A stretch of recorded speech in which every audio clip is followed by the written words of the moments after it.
Guys, hindi lang basta kutsara ang hawak natin ngayon dahil itong 4 pieces na vintage po na ito, nagkakahalaga lang ng humigit kumulang 84,000. Tignan nyo ang marking sa harap. CESA 1882 at 925. Ang 925 ay nangangahulugan na sterling silver ito, 92.5% silver content. At ang CESA 1882 ay isang Italian maker na associated sa Alessandria, Italy. Imagine nyo, 4 lang na kutsara pero umaabot sa 84,000 ang value ng set, roughly 21,000 bawat isa.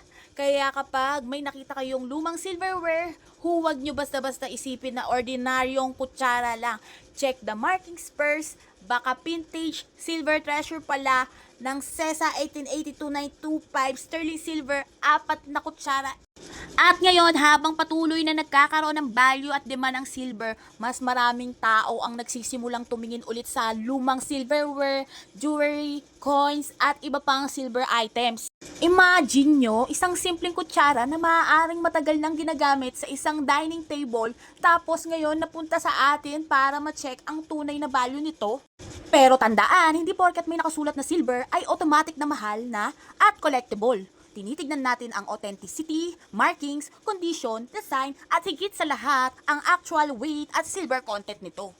And for more content like this, don't forget to like, follow, and subscribe for more videos about silver, vintage treasures, and hidden values nito. Malay natin, ang susunod na silver treasure na mahahanap natin nasa bahay nyo lang pala. See you on the next video!